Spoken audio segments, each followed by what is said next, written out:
the next 3 minutes, maybe 4 minutes, Kathleen and I, we're going to take you into family focus.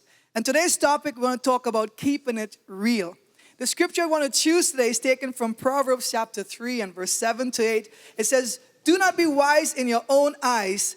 Fear the Lord and depart from evil. It will be health to your strength, to your flesh, and strength to your bones." Now you're probably wondering, what do you mean by keeping it real? Well, I looked in a dictionary, but I had to actually look into Urban Dictionary. And Urban Dictionary says keeping it real means staying true to yourself, to your life, your faith, and constantly seeking the truth.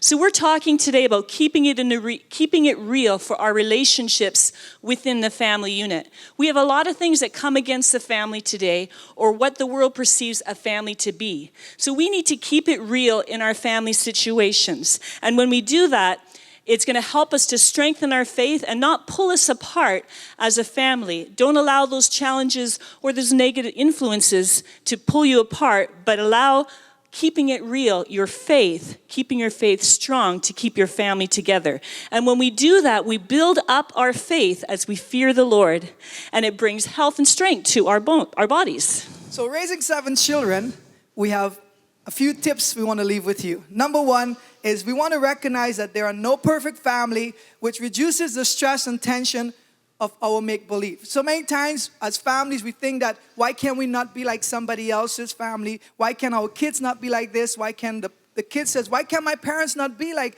the parents there? Well, just an FYI to every one of us, there are no perfect family that we have come across, but there are healthy families. So we need to take that stress right off of our shoulders.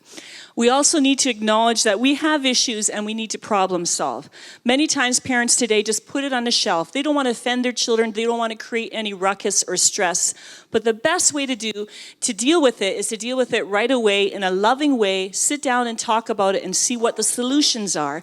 If you push it aside, that problem can just grow bigger and bigger, and it becomes something that is very difficult to deal with later. So you need to acknowledge and deal with your issues. Another thing is we need to look at the strengths of the parents and strengths of our children rather than focus on the weaknesses. So many times we look at all the flaws, all the faults, and we keep blaming one another. We need to look at strengths, continue building the strengths, and look at ways of strengthening the weaknesses. And we need to learn to motivate one another and pour compliments when we're needed. Practice this week.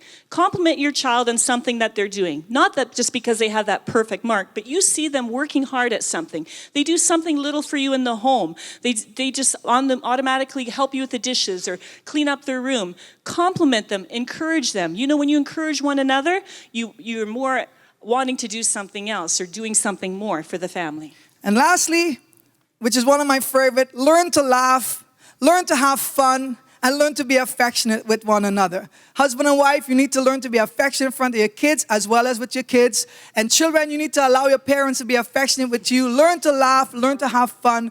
And every night, make sure you give each other a good night kiss. It's a family affair. It's a family affair. It's a family